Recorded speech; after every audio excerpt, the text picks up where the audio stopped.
கதை மூன்றாம் அவன். கதை ஆசிரியர் திரு ஆதவன் அவர்கள்.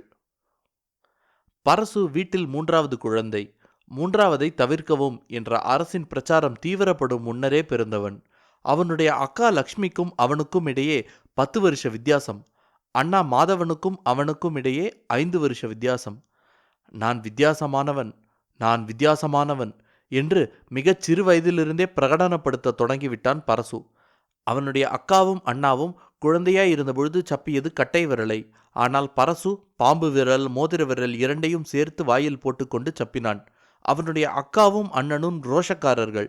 பெற்றோர் சற்றே உரக்க அதட்டினால் போதும் விசித்து விசித்து அழத் தொடங்கி விடுவார்கள். ஆனால் பரசு சரியான கல்லூளி மங்கனாக இருந்தான். அவனை மிரட்டுவது திட்டுவதெல்லாம் சுவரில் போய் முட்டிக்கொள்வதைப் போல்தான். யார் என்ன சொன்னாலும் லட்சியம் செய்யாமல் தன் பாட்டில் ஜரூராக விஷயம் செய்தபடி இருப்பான். வீட்டில் உள்ள எல்லா பொருட்களையும் நாசம் செய்வான், வெளியே தூக்கி எறிவான். அவனுடைய பிடிவாதம் எதையாவது சாதித்து கொள்ள வேண்டுமானால் ஆ ஊ என்று அவன் பெரிதாக ஊளையிட்டு அழுவதையும், தொம் தொம் என்று குதிப்பதையும், தரையில் விழுந்து புரள்வதையும், இதையெல்லாம் பார்த்து சரி போய்த் தொலை என்று பெற்றோர் அவனுடைய பிடிவாதத்திற்கு இணங்குவதை பார்த்து லட்சுமியும் மாதவனும் ஒருவரை ஒருவர் சற்றே சோகத்துடன் பார்த்து கொள்வார்கள். அவர்களுக்கு இந்த வித்தைகள் தெரியாமல் போயிற்றே. சமூகத்தில் உரிமை போராட்டங்கள் தீவிரமடைந்து அது ஒரு வாழ்க்கை முறையாகவே ஆகிவிட்ட காலத்தில் பரசு பிறந்தது அவனுடைய தாந்தோன்றித்தனத்துக்கு காரணமாயிருக்கலாம் என்று அவனுடைய அப்பா குயுக்தியாக நினைத்து கொள்வார்.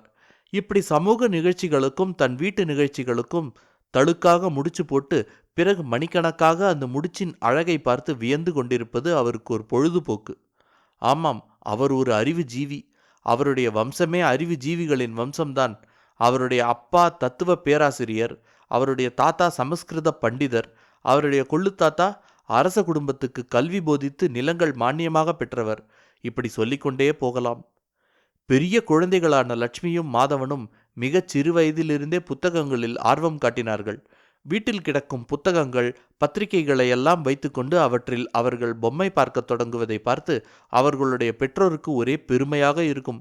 அப்பொழுதே அந்த குழந்தைகள் படிக்கத் தொடங்கிவிட்டதைப் போல பூரித்து போவார்கள். யாருடைய ரத்தம், யாருடைய ரத்தம் அவர்களுடைய உடலில் ஓடுகிறது என்று வம்ச சிறப்பை கர்வமாக நினைவு கூறுவார்கள். ஆனால் பரசுவுக்கு புத்தகங்களில் பொம்மை பார்ப்பது பிடிக்கவில்லை. 4-5 வயதிலும் கூட கைக்கு அகப்படும் புத்தகங்கள் பத்திரிகைகளை எல்லாம் சுக்குநூறாக கிழித்து எறிவதுதான் அவனுக்கு பொழுதுபோக்காக இருந்தது. அந்த புத்தகங்களை தன் எதிரிகளாக அவன் நினைப்பது போல் இருக்கும். வீட்டில் இருப்பவர்கள் அவனை கொஞ்சியவாறும் அவனுடைய விஷமங்களை ரசித்தவாறும் இருப்பதற்கு பதிலாக கேவலம் அந்த புத்தகங்களை பத்திரிகைகளை சதா கைகளில் வைத்து சீராட்டியவாறு இருப்பதை அவன் இவ்வாறு மூர்க்கமாக எதிர்ப்பதை போல் இருக்கும். பரசுவின் அப்பா ஒரு தடவை ஒரு மனோதத்துவ நிபுணரிடம் ஆலோசனை கேட்டபொழுது அவர் இதைத்தான் கூறினார். உங்கள் கவனத்தை தன் பக்கம் ஈர்ப்பதற்காக அவன் கடைபிடிக்கும் வழிகளே இவை என்றார் அவர்.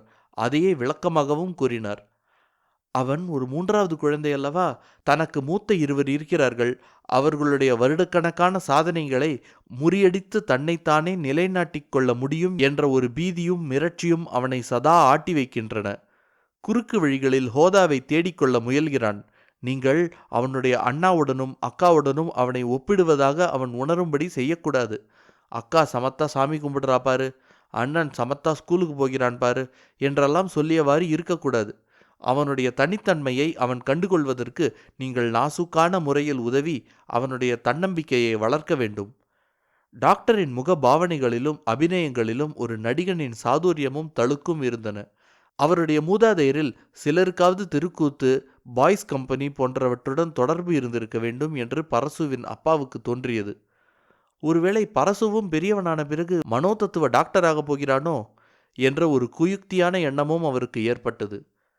மனோதத்துவ நிபுணரிடம் சென்று வந்த பிறகு பரசுவை கொஞ்ச நஞ்சம் கண்டித்து வந்ததையும் அவனுடைய அப்பா நிறுத்திவிட்டார்.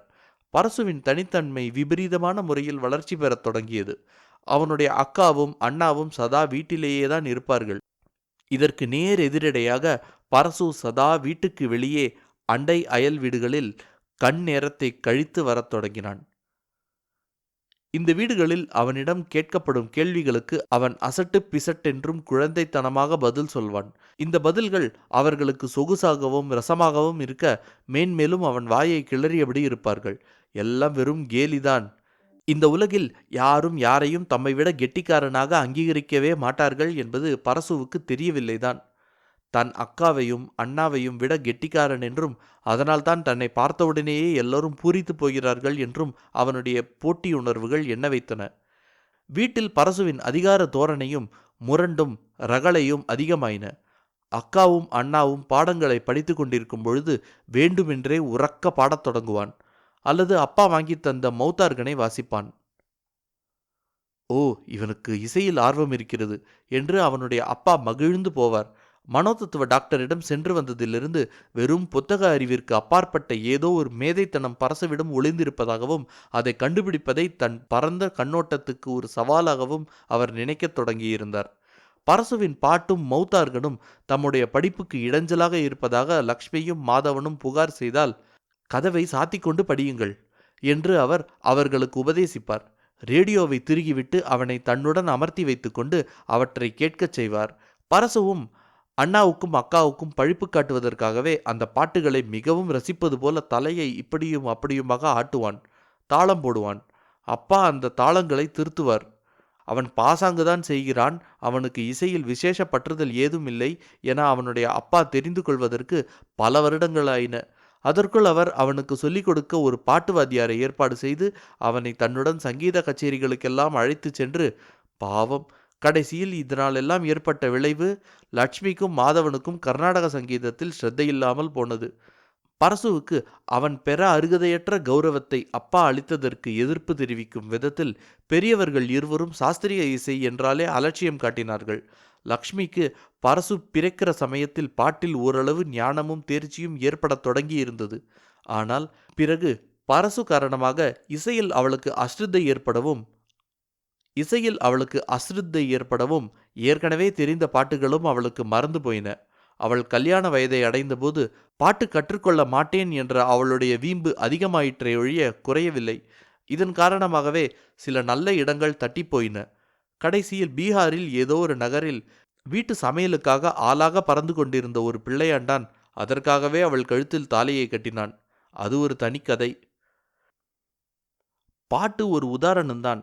இப்படி பலவிதங்களில் பரசுவின் இயல்புக்கும் இந்த இயல்பு பெற்ற அங்கீகாரத்திற்கும் எதிர்ப்பு தெரிவிக்க வேண்டும் என்று முரண்டு காரணமாகவே லக்ஷ்மியும் மாதவனும் தம்முடைய பல இயல்புகளை குறுக்கி கொண்டார்கள்.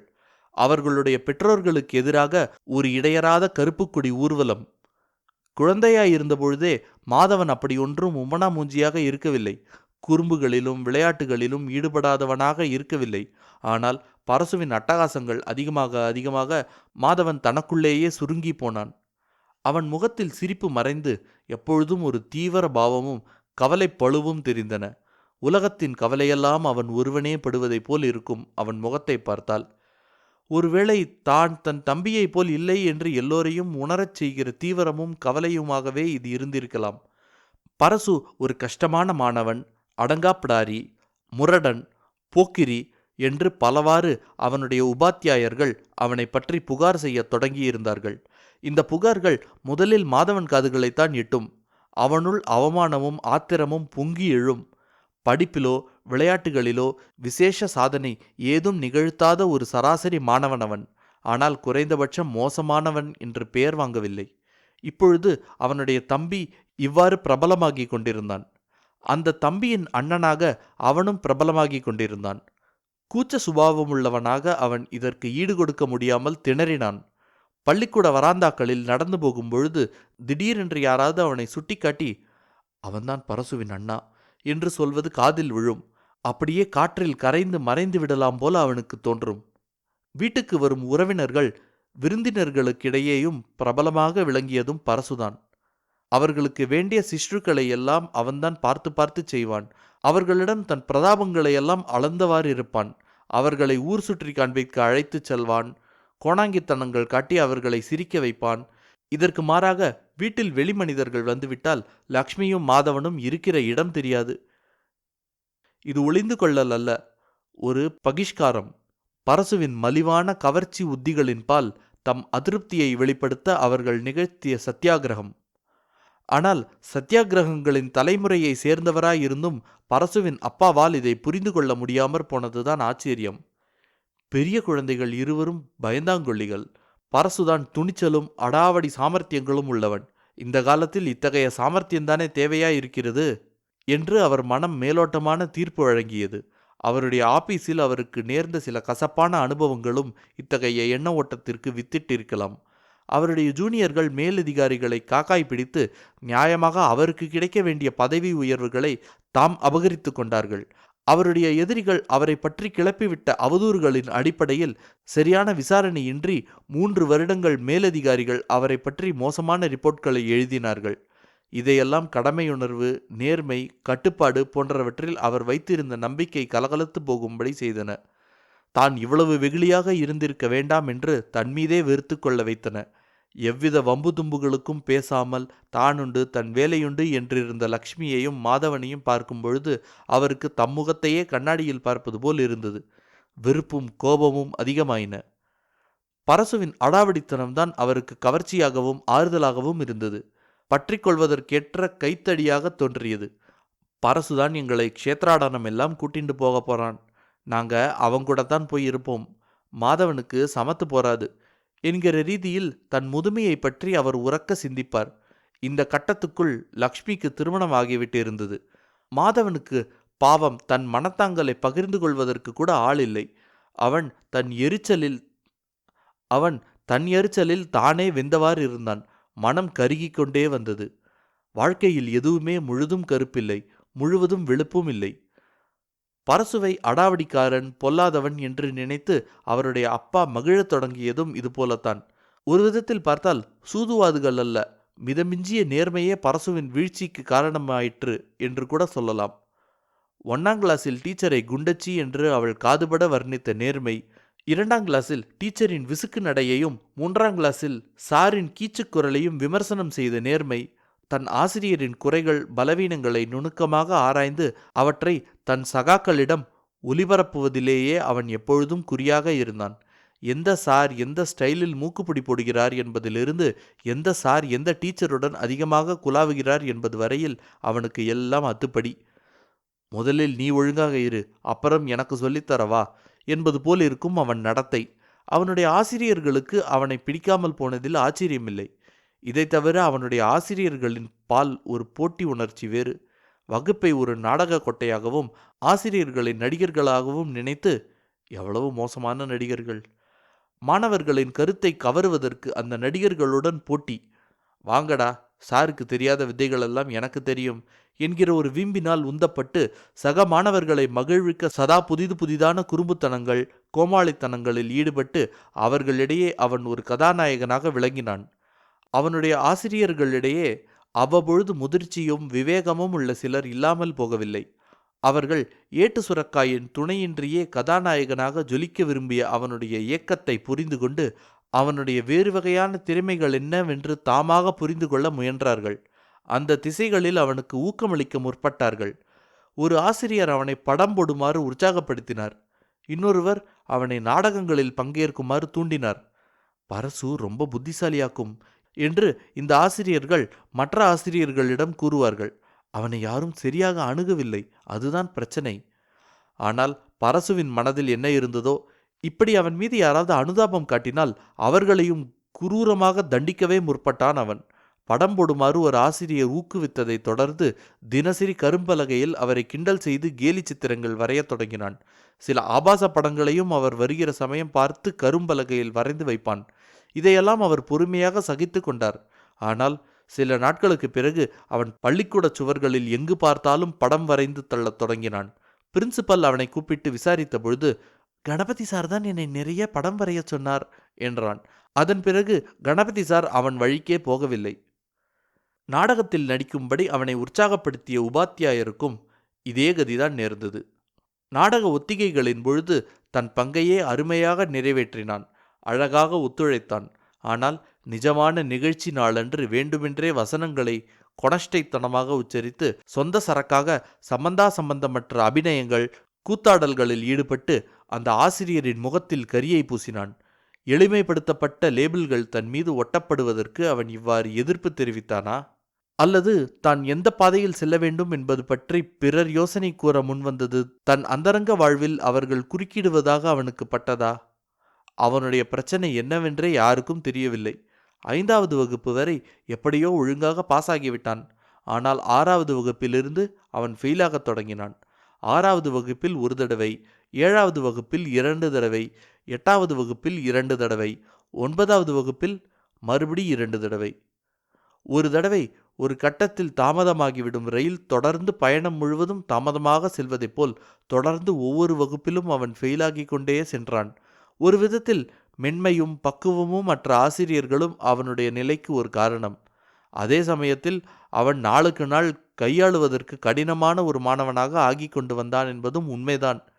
இது ஒரு விஷ சுழலாகி விட்டிருந்தது. பக்கா திருடனையும் போலீஸையும் போல. ஊரையெல்லாம் கிடுகிடுக்கச் செய்யும் ஒரு கேடி இருந்தால் அவனை பிடித்து அவன் திமிரை ஒடுக்குவது ஒவ்வொரு போலீஸ்காரனுடைய கனவாகவும் ஆகிறது. அதேபோல் பரசுவுடன் மோதி அவனை தலைகுனியச் செய்வது அந்த பள்ளியில் இருந்த ஒவ்வொரு ஆசிரியருடைய கனவாகவும் ஆகியது.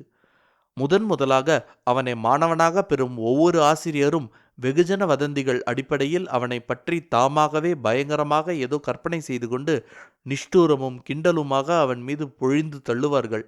அவனுடைய கர்வத்தை சீண்டுவதாக நினைப்பு. உதாரணமாக, ஒரு கணக்கு வாத்தியார் கரும்பலகையில் ஏதோ ஒரு ப்ராப்ளத்தை செய்து காட்டிவிட்டு, எல்லோருக்கும் புரிந்ததா என்று கேட்பார். ஒரு நிமிடம் இடைவெளி கொடுப்பார். பிறகு, பரசுராமன், உனக்கு என்பார். கொல்லென்று வகுப்பில் சிரிப்பு பரவும். பரசுதான் அதம பொதுமடங்கு. அவனுக்கு புரிந்தால் எல்லோருக்கும் புரிந்தது மாதிரியாம்.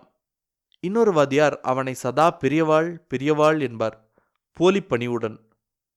வகுப்பில் எல்லா மாணவர்களையும் விட அவன்தானே வயதில் பெரியவன். என்ன செய்ய, பள்ளி ஆசிரியர்களுக்கு ஒரு நிரந்தரமான இன்ஃபீரியாரிட்டி காம்ப்ளெக்ஸ். படிக்காத மாணவர்களை இழிவுபடுத்துவதன் மூலமாகத்தான் தமக்கென ஒரு ஹோதாவை பெற வேண்டிய நிலை. மேலும் ஆசிரியர் தொழிலே ஒரு அருவையான தொழில். அவ்வப்பொழுது சிரிப்புகள் தேவைப்படுகின்றன. பரசுவை போன்றவர்கள் இத்தேவையை பூர்த்தி செய்கிறார்கள். ஆசிரியர்களால் தொடர்ந்து அவமதிக்கப்பட்ட பரசு தவிர்க்க முடியாமல் காலி பையன்களின் குழுவில் போய் சேர்ந்தான். ஆசிரியர் என்ற பொதுவான பகைவருக்கு எதிராக இத்தகைய கூட்டணிதான் தெம்பாகவும் ஆறுதலாகவும் இருந்தது.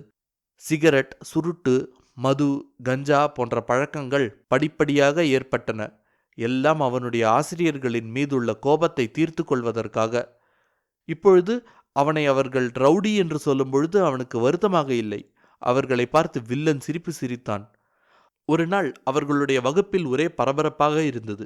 ஒரு பெண் விசித்து விசித்து அழுதாள். அவளுக்கு யாரோ லவ் லெட்டர் எழுதி டெஸ்கில் வைத்திருந்தானாம். ஆசிரியருக்கு உடனே பரசுவின் மீதுதான் சந்தேகம் எழுந்தது. அவனை விசாரித்தார். பரசுவுக்கு எரிச்சலா இருந்தது. என்ன அபாண்டமான குற்றச்சாட்டு! எனக்கு இந்த பெண்களுடைய முகத்தை பார்க்க கூட பிடிக்காது. அவர்களுக்கு லவ் லெட்டர் ஒரு கேடா என்றான் திமிராக. அடிக்கடி உன் பார்வை அந்த பக்கம் மேயறதை நான் கவனிச்சிருக்கேன் என்றார் ஆசிரியர். பரசு தன் இடத்தை விட்டு எழுந்து விடுவிடுவென்று அவர் அருகில் சென்றான்.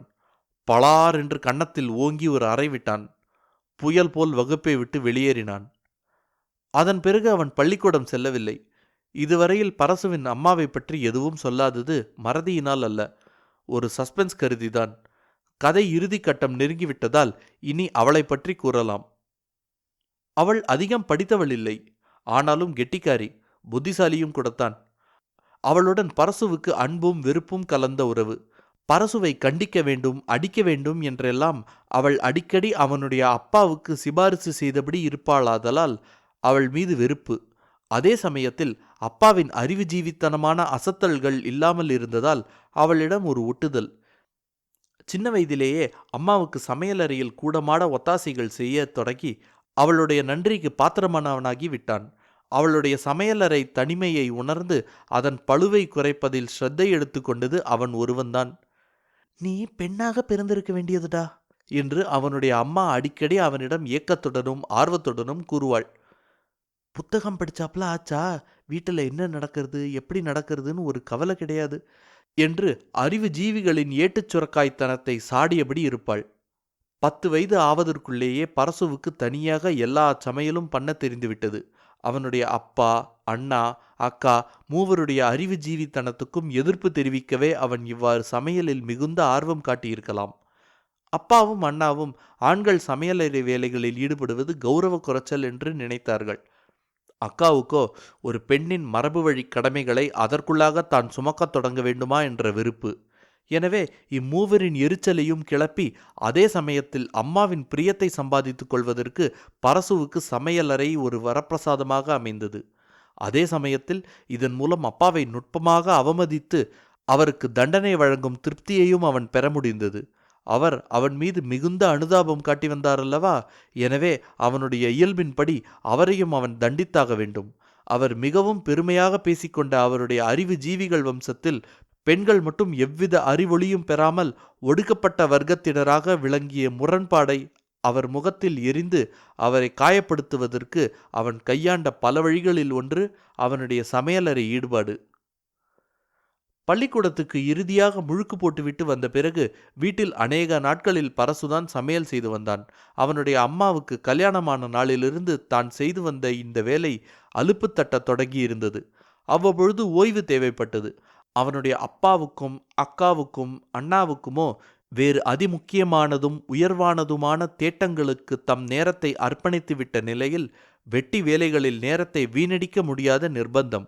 இதையெல்லாம் பரசு தனக்கு சாதகமாக்கி கொண்டான். அவன் சமையல் இலாக்கா உதவி மந்திரி பதவியை அபகரித்து கொண்ட நாளிலிருந்து அப்பாவும் அண்ணாவும் அக்காவும் அவனை நேரடியாக விரோதித்து கொள்ள பயந்தார்கள். ஏனென்றால் பசி வேளைகளில் அவனுடைய கருணை மிகவும் தேவையாயிருந்தது. அம்மாவினுடையதைப் போல அவனுடையது பாரபட்சமற்ற செங்கோலாட்சி அல்ல. சமையலறை காரியங்கள் நீங்களாகவும், ஒரு வீட்டில் பொழுது விடிந்தால் எத்தனையோ காரியங்கள், வீட்டை ஒழித்து துப்புரவாக வைத்திருத்தல், தோட்டி, வேலைக்காரி ஆகியோரின் வேலையை மேற்பார்வை பார்த்தல், ரேஷன் கார்டில் அரிசி, சர்க்கரை, மண்ணெண்ணெய் ஆகியவற்றை அந்தந்த தினங்களில் கியூவில் நின்று வாங்கி வருதல், பழுதான பொருட்களை செப்பனிடுதல், யாசகம் கேட்டு வருபவர்களை விரட்டியடித்தல். பரசு இத்தகைய பல பொறுப்புகளை சுமக்கத் தொடங்கி வீட்டில் தன் அதிகார தளத்தையும் மேலும் விஸ்தாரித்து அவனை விரோதித்துக் கொள்வதை மேலும் அசாத்தியமாக்கினான். அவனுடைய அண்ணாவும் வேலைக்கு போகத் தொடங்கியிருந்தான். அவனுக்கும் அப்பாவுக்கும் தமது வெளியுலகப் பொறுப்புகளுக்காகத்தான் நேரம் சரியாக இருந்தது. அக்காவுக்கு அந்த வீட்டு விவகாரங்கள் யாவும் சலித்து போய்விட்டிருந்தன. ஒரு பெண் என்ற முறையில் அந்த வீட்டை விட்டு நிரந்தரமாக வெளியே சென்றுவிடக்கூடிய வாய்ப்பை தனக்கு வழங்கியிருந்த சம்பிரதாயங்களின் பால் நன்றி பாராட்டியவாறு அந்த நன்னாளை ஆவலுடன் எதிர்பார்த்து கொண்டிருந்தாள். அம்மாவுக்கோ முன்பே சொன்னது போல வீட்டு வேலை பளுவை தன்னுடன் பகிர்ந்து கொள்ள பரசு முன்வந்தது சௌகரியமாகவே இருந்தது. அவன் கிட்டத்தட்ட அவதார புருஷனாகவே அவளுக்கு தோன்றினான். சமையல் இலாக்கா உதவி மந்திரியாக இருந்தவன் சில நாட்களிலேயே உள்விவகார இலாக்காவின் முழு அதிகாரம் பெற்று மந்திரியாக உயர்ந்து விட்டான். அக்காவுக்கு கல்யாணமான பிறகோ அவன் கிட்டத்தட்ட வீட்டின் பிரதம மந்திரியாகவே ஆகிவிட்டான். அம்மாவின் ஆதரவு அவனுக்குத்தான். அப்பாவோ கூட்டு சேரா கொள்கையை கடைபிடித்து வந்தார். மேலும் பூஜை, கோவில் ஆகியவற்றில் பரசு தீவிர ஈடுபாடு காட்டி வந்ததால் அது வேஷமா இல்லையா என்பது வேறு விஷயம். அம்மாவுக்கு அவன் மீது ஒரு வாஞ்சை, ஒரு நம்பிக்கை. அப்பா கூட அவன்தான் தனக்கு ஸ்ரார்த்தம் முதலியவற்றை ஒழுங்காக செய்து தன் ஆத்மாவை கடை தேற்றப் போகிறான் என்று நம்புவதாக தோன்றியது. பரம்பரை அறிவு ஜீவிகளும் கூட வயதாக வயதாக மறு உலகத்தை பற்றிய மாட்சியினால் பல்ட்டி அடிக்கத் தொடங்குவதுண்டு. இதையெல்லாம் பார்த்த மாதவனுக்கு மரபு, சம்பிரதாயம் ஆகிய யாவற்றின் மீதும் தாளாத வெறுப்பு ஏற்பட்டது. கடைசியில் பரசு போன்றவர்கள் ஊரை எய்த்து பிழைக்கத்தான் மரபும் மண்ணாங்கட்டியும் உதவுகின்றன. கோவில், குளம் என்றாலே மாதவன் எரிந்து விழத் தொடங்கினான். பரம நாஸ்திகனாக மாறிப்போனான். அவனுடைய நாஸ்திக போக்கும் அவனுடைய தம்பியின் கையை பலப்படுத்தவே உதவியது என்பதை அவன் உணராமல் இல்லை. ஆனால் வேறு வழியில்லை. இத்தகைய வேஷங்களில் தம்பியுடன் போட்டியிடும் அளவிற்கு அவனுக்கு பொறுமை இல்லை.